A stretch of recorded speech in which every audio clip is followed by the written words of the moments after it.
Siliguri corridor, যাকে প্রায় chicken neck বলা হয়, পশ্চিমবঙ্গের শিলিগুড়ি শহরের সবচেয়ে সৌর অংশে এটি মাত্র 20 থেকে 22 কিলোমিটার চওড়া। 1947 এবং 1948 সালে ভারত ভাগের পর পূর্ব পাকিস্তান, বর্তমান বাংলাদেশ সৃষ্টির মাধ্যমে পূর্ববঙ্গ এবং পশ্চিমবঙ্গ বিভাজিত হওয়ার মাধ্যমেই এই শিলিগুড়ি করিডোরের জন্ম হয়। এই ভূ রাজনৈতিক ও ভূ অর্থনৈতিক করিডোরটি ভারতের উত্তর পূর্বাঞ্চলের 7টি রাজ্যকে ভারতের মূল ভূখণ্ডের সঙ্গে সংযুক্ত করে। করিডোরের দুই পাশে রয়েছে নেপাল ও বাংলাদেশ, আর উত্তরের প্রান্তে রয়েছে ভুটান। 1975 সালে গণভোটের মাধ্যমে সিকিম ভারতের সঙ্গে যুক্ত হয়। সিকিম ভারতের সঙ্গে যুক্ত হওয়ার পর ভারত ভুটানের সঙ্গে মিলিতভাবে চুম্বী উপত্যকা অঞ্চলে তাদের নিয়ন্ত্রণ আরো সুদৃঢ় করে। তবে বর্তমানে ভারতের সবচেয়ে উদ্বেগের জায়গা হচ্ছে সেভেন সিস্টার। ভারত যদি আসাম, মণিপুর, মিজোরাম, নাগাল্যান্ড অর্থাৎ সেভেন সিস্টার্স যেতে চায়, তাহলে তাদেরকে এই সরু পথই ব্যবহার করতে হয়। এটি বিশ্বের অন্যতম কৌশলগত ভূখণ্ড, কারণ এর সাথে ভারত এবং সেভেন সিস্টার্সে বসবাসরত 5 কোটি মানুষের সংযোগ নির্ভরশীল। ভারতীয় সেনাবাহিনীর মতে শিলিগুড়ি করিডোরই তাদের সবচেয়ে শক্তিশালী প্রতিরক্ষা রেখা।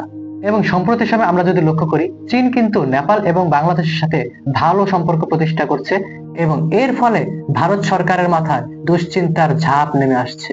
এর জন্য ভারত বিভিন্ন বাহিনী সীমান্তে মোতায়েন করেছে। ভারতীয় সেনাবাহিনী ও ইন্দো তিব্বত বর্ডার পুলিশ আইটিবিপি চীন সীমান্তে, সশস্ত্র সীমাবল এসএসবি নেপাল ও ভুটান সীমান্তে, border security force BSF Bangladesh সীমান্তে দায়িত্ব পালন করছে।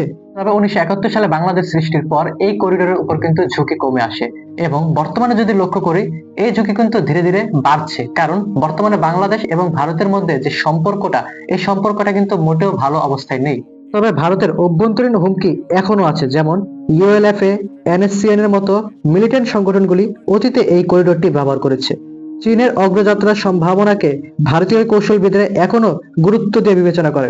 মাত্র 130 কিলোমিটার চীনে অগ্রসর হলে ভুটান পশ্চিমবঙ্গের একটি অংশ এবং উত্তর পূর্ব ভারতের 7 রাজ্য ভারতের মূল ভূখণ্ড থেকে বিচ্ছিন্ন হয়ে পড়তে পারে। এই ধরনের পরিস্থিতি কিন্তু ভারত ও চীনের মধ্যকার 1962 সালে যুদ্ধ দেখা গিয়েছিল। আবার 2017 সালে ভারত এবং চীনের মধ্যকার ডোকলাম উত্তেজনা এই করিডোরটির উদ্বেগ আরো বেশি বাড়িয়ে তোলে।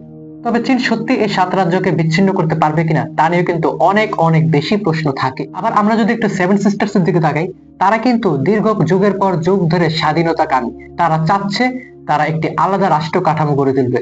তার জন্য কিন্তু তারা বিভিন্ন প্রকার আন্দোলন গড়ে তুলেছে, এবং এই আন্দোলনকে কিন্তু দমন করেছে ভারত সরকার। এখন দেখার বাকি, ভারত কি তার 7টি রাজ্যকে ধরে রাখতে পারবে, নাকি এই স্বাধীনতাকামী সেভেন সিস্টার নিজস্ব একটি রাষ্ট্র কাঠামো গড়ে তুলতে পারবে।